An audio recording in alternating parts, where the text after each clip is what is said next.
Welcome back, family, to another episode of the Melanin Wellness Podcast. I am so excited about my guest today. She's going to give us some valuable insight, right? And she's going to give us chat about a tool that I use in my wellness as well. But before we get started, family, y'all know how we do over here. We always give a 30 seconds of gratitude before we jump into the episode. Because when you're operating in that space of gratitude, you can't operate in negativity, right? So I'm going to allow my guest, Dr. Chen, to tell us her gratitude for the day. Go ahead, Amanda, take it away. Right. Well, thank you, first of all, for having me here. But let's just anchor into all the things that we're grateful for right now, right? Even in our physical body, you might look at your feet and you're grateful for all the steps that it's ever taken with you, right? Into your heart. Your heart, for most of us, has never skipped a beat and has been there even before we were born. So Yes. think of the gratitude of the heart and then of the lungs, right? With every breath that you take, you don't have to think about it. It's there for you. And when you breathe, we're also connecting with everybody else around us who's taking a breath as well. So let's bring gratitude to breath. Oh my God, that is so awesome. Like I got goosebumps just now, y'all, listening to her gratitude. So my gratitude is also for my body, the strength, the skeleton that carries me every single day. When I open my eyes don't fail me. I look in the mirror and I'm able to recognize who I'm looking at, my family, the whole healthy foods that we are able to access, the support system. I say this every single episode. My support system, I could not do it without them, my family, my support team. I just couldn't do this without them. And I'm grateful for the guests that I connect with that bring these types of valuable information pieces to us so that we can make this chapter our best chapter. And I'm thankful for you, my listeners, because without you, I would be here talking to myself. Now, y'all know that was probably way more than 30 seconds, but like I always say, you can never be thankful enough for what you have because there will always be enough of what you need. All right, let's get into the topic today. Today's topic, we're going to discuss how you can use chiropractic healing to help regulate your nervous system. Like, listen, people overlook it. People think that chiropractic is just going in there and getting your back cracked, but it's much deeper than that. And I have been a walking, living testimonial of how wonderful chiropractic healing can be. So my guest today, Amanda Chan, Dr. Amanda Chan. Let me address her properly, y'all. She's a non-traditional chiropractor, and she focuses on helping people to regulate and optimize their nervous systems with chiropractic healing. So, question one, I want to know, I know about you, but my audience doesn't. So can you tell them more about you? Where are you from? Where are you at right now? And a little bit more about how you started your journey. Sure. So even as a young kid, I've wanted to help people and I've always looked at the medical field. Like I remember wanting to be a nurse even at the age of 4 years old. Wow. What I didn't know is that I actually am allergic to some of the medication. Like it makes me nauseous, it makes me throw up. So I couldn't take what I needed to. So I had to go another way, right? I had to find things that were more natural and that my body didn't react to. It wasn't that they were bad, I just couldn't take it, right? And so along the way, I've developed tools and strategies that have helped people else heal. And so my mission now is to help people on their healing journey, to guide them so that they can achieve whatever that they want to. Right. So where are you from, Dr. Chan? Where are you located in this big giant world? I'm actually in Canada, in a little city in Ottawa, so in the nation's Nice. capital. Yeah. Nice. You know what? It's so awesome. And one of the things that I absolutely love so much about having this platform is that I've been able to reach people all over. And it's so awesome because that way we can get out the very valuable information that we have to offer.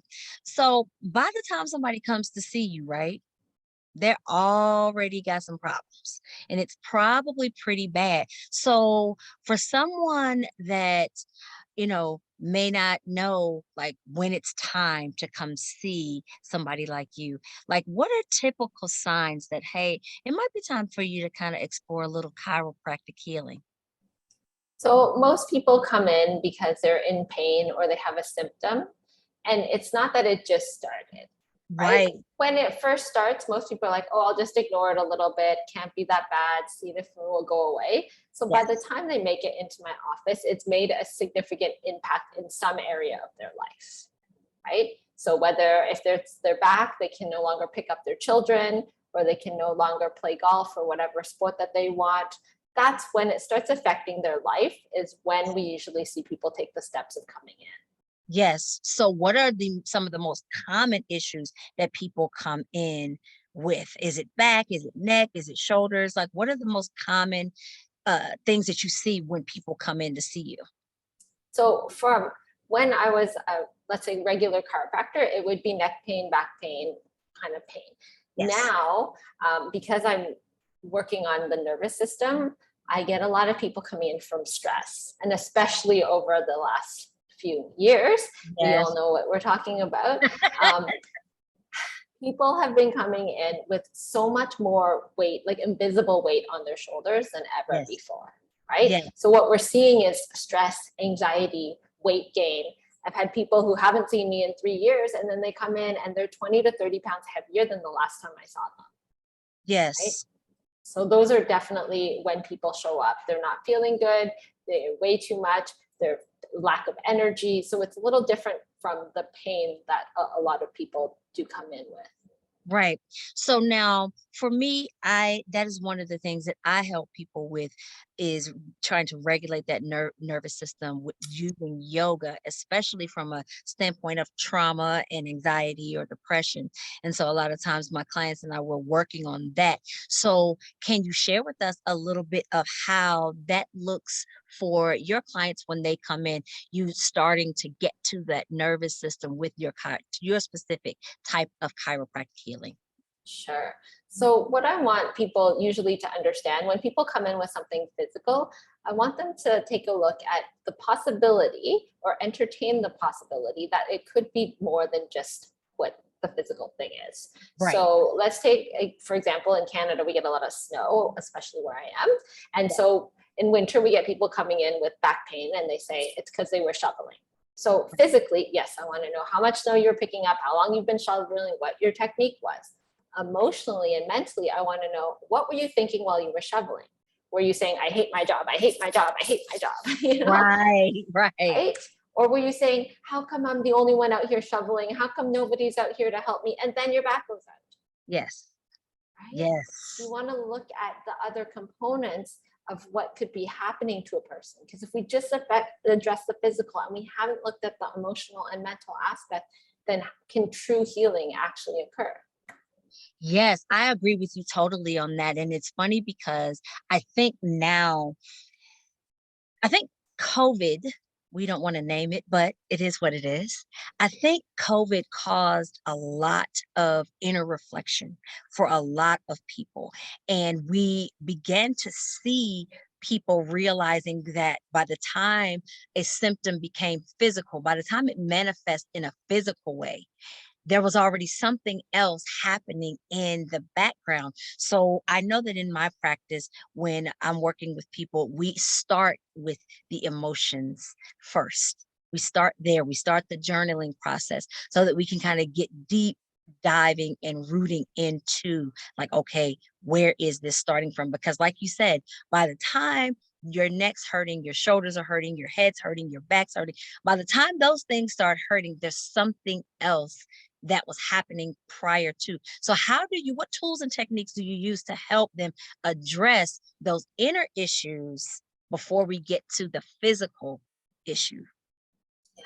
So some of the tools that you were saying, like yoga is a beautiful system and a beautiful tool that helps, and breath work, right? Yeah, Journaling, but the awareness needs to be there first, right? So questioning people and meeting them where they are first, right? absolutely. That's the first step. And then taking them a little bit further and opening their mind to seeing, okay, what else could this be, right? Even just asking something like that. So I usually question deeper and deeper until I get a pause. Because I know Yes, at that time, a new connection in the nervous system and brain is being made. And yes. that's when I know that the person is ready for a change or a shift in some way. Yes, yes. And that's typically it. It's the pause when you've got to stop and kind of think for a minute. You're like, okay, I struck something right there. Let's Yeah. go a little deeper into that. Because I like to do the why question. The why question, because I've had that done to me and I know how powerful that why is. And you most people will absolutely start on the surface. And then if you Yes. keep going, well, why is that? And then why is that? And then why is that? And they're like, well, wait, I didn't even know that it was that deep, that it had that many layers. And it's so interesting. I've had it done to me to the point where it brought me to tears. So but it is a wonderful discovery tool to helping people really get to the core of whatever an issue is. Would you agree? Absolutely. Like similar to you when you ask why, mine is tell me more, tell me more, tell me more. Yeah. And then I be quiet because Yeah. I just listen. Yes. Because Yeah. how many people really have somebody just fully listen to them? Absolutely. Absolutely. And I tell my children this when they're back and forth and they're arguing. I said the point in which a person starts to scream or yell, that means they don't feel like they're being heard. And I said, so you have to listen to someone first. By the time a person becomes very angry and belligerent, oftentimes they feel like they're not being heard in some aspect of their life. And so if you just tell a person often, I hear you, oftentimes that's the key. Everybody just wants to be heard. Everybody just wants to have what they're feeling validated. Not necessarily saying, "Hey, I agree with what you're saying," but I understand what you're saying and I understand why you might feel that way, why you would perceive it that way. So, do you see clients of all ages coming in to your alternative type of chiropractic practice, or is it primarily a certain subset of people that come into your office? Well, I see a range because I have children as well. So I tend to attract a lot of younger kids just because that is the frequency which I am in is I have young kids. So young kids come and see me. Yes. Our office as a whole in Ottawa, we specialize in chronic long-term illness. So there is Mhm. definitely a subset of people who have been ill for a while, who've seen everybody else, where usually the 10th, doctor that they've seen. So we really get people when they're just almost at their end, Yes. like just they're so frustrated. They've tried everything. A Yes. lot of people, the first time I meet them, they're like arms crossed. What are Of you gonna do, course. right? Yes. My favorite type, right? Um, so Well, I they don't actually, believe. yeah, and that's my favorite thing. So because of what we're known for, that is the type of person that tends to come in to see me when they first start.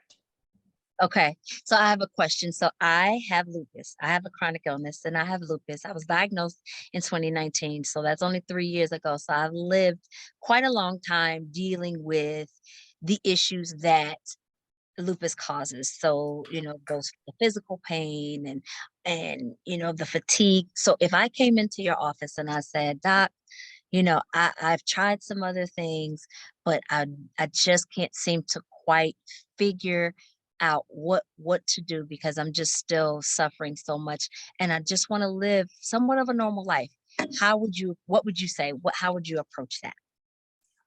So one of the most important things that I like to share with people is my motto, and that is the doctor determines the diagnosis, you decide the prognosis. Right. Yes. So what that means is Just because somebody told you, or the internet or Dr. Google or whatever told you that that's what you have, which is just accumulation of a certain amount of symptoms, and they named it this, it Yes. doesn't mean that your fate has been decided already, right? Right. So there are things that are within your control. So I don't like when people come in and say, okay, you're the doctor, you fix it. And then if you don't fix it, then you're like, okay, it's all your fault. I did. Okay, so we need to, I have seen many people with the same diagnosis. Like not everybody that comes in with SLE, which is lupus, has the same prognosis. There are some people Right. who have it in remission for 10, 15 years, don't feel a single symptom, Yes. right? So what we want to do is look at what can we control. We might not be able to control your genetics or your age at the time you come in, right? But what is in your control? Well, the foods that you put in your mouth, right? Yes. Your sleep to a certain extent, right? You can do the best things that you can to promote a good sleep pattern, right? Yes. The exercise that you do within your capacity and within your limits, but you still get to decide how much, right? Yes. And the thoughts, the emotions that you experience. So we would look at what is within your control, because even just that can change the whole outcome of your disease.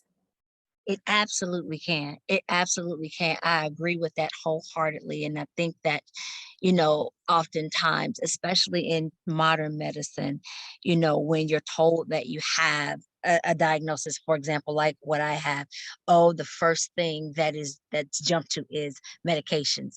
And I remember saying I did not want to be a slave to medications for the rest of my life. I remember being a relatively healthy and fit person. I've been in the fitness industry for 12 years. And so I was determined that I was going to find something different, that I wasn't going to sit and take medications all the time, but I also was not going to be miserable all the time either.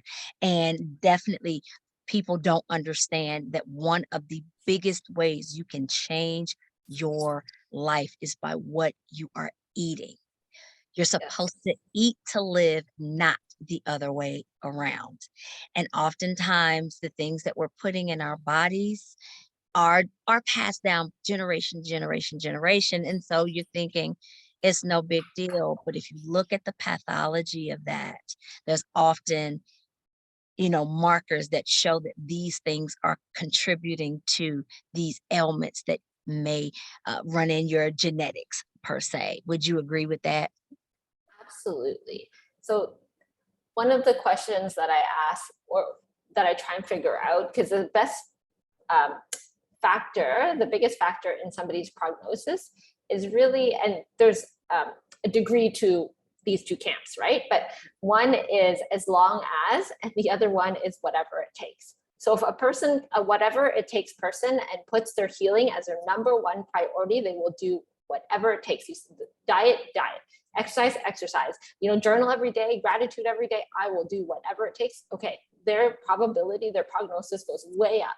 And then Yes. as long as it doesn't cost too much money, as long as it doesn't take too much time, as Yes. long as I don't have to get up at this time, like as long, if you give me a full list, like 50 excuses, then it becomes a lot harder, Yes. right?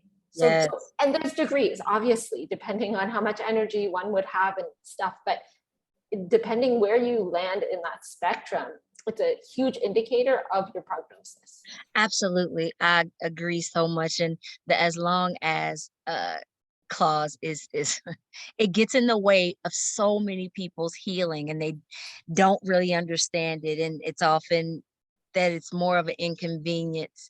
And, I often ask clients, like when we have a chat before they begin to work with me one-on-one, I'll ask them, if you leave me today and you do absolutely nothing, you're doing exactly what you're doing, how does that look? Yeah, Where do you see yourself 3 months from now, 6 months from now? How does that look? And for sure. oftentimes, yes, and oftentimes it gives people that there's that pause because now they're like, well, wait a minute. So, what does Dr. Chan do for self care? I love self care because it can take on so many different things, right? Yes. Um, for physical work, I see my chiropractor, I get a massage, I go to my naturopath, whenever the time calls for it. Yes. I'm very fortunate where in my office, because we have a sauna here, so I can just go upstairs and have Oh, one. that's so awesome. So not everybody is as fortunate. I understand that, but something as much as like journaling is huge for me. The first 45 minutes of the day, I have young kids. I get up earlier than anybody in the house, right? I go for a Mhm. run, I journal, and I meditate. And that's just for me. No one else will, like, if somebody wakes up before then, they are not to come near me until that my space has been finished. Yes. Yes. I love that. I love that so much. Self-care is such a big deal and it's talked about so much. And I think that often people think that self-care has to look a certain way because of what they see on social media. But self-care really honestly is whatever helps you to take care of yourself. One way that I do self-care is I craft. I absolutely love it. I mean, my Cricut machines get a work out, okay? That is one way that I do self-care because it is so calming and it helps me to clear my head and really get into a good space and it almost grounds me. Obviously yoga and meditation, but it is such a wonderful tool and I just love hearing what other people do for self-care. I love it and it gives our listeners ideas of things that they maybe hadn't thought of before because again, people think that it's supposed to look a certain way. They kind of get caught up in the pageantry of it and think that they've got to spend a ton of money and all these things. And that's really not necessary. It's just about taking care of yourself. Now, Yes. every guest that comes on the show gets to play a little game with me toward the end of the show. So, are you game? Yeah. All right. Okay.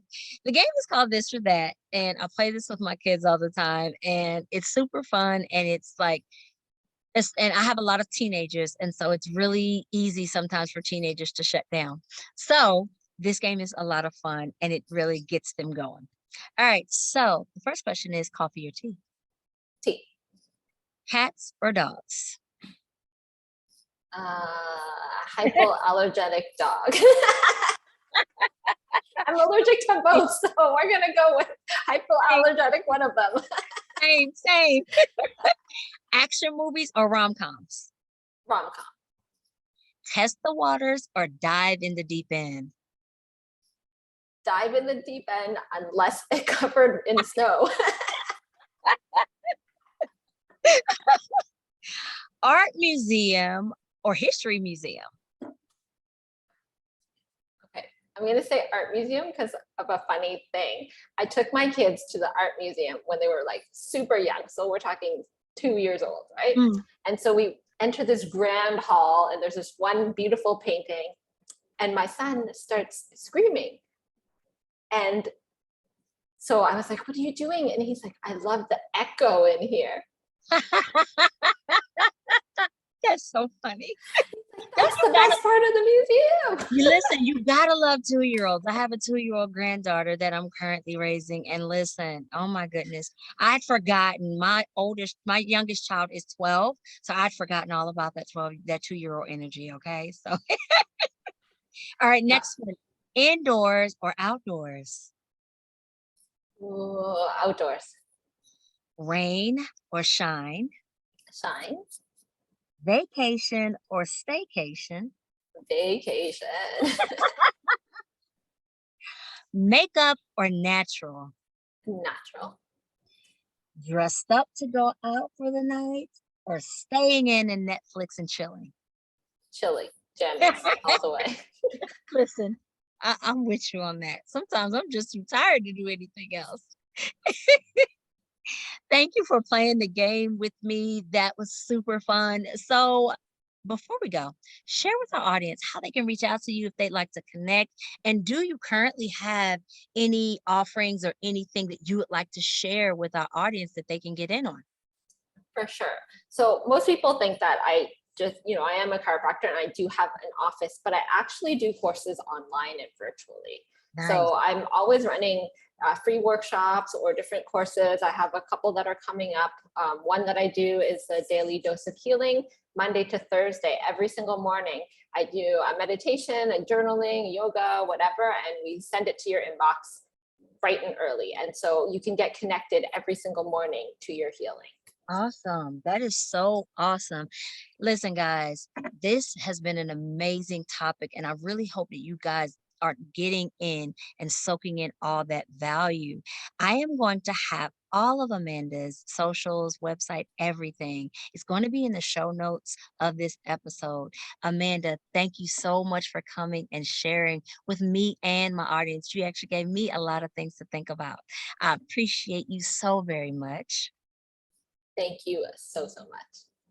All right, family, we appreciate you. I love you to life. And thank you so much for listening to another episode. And until then, stay well.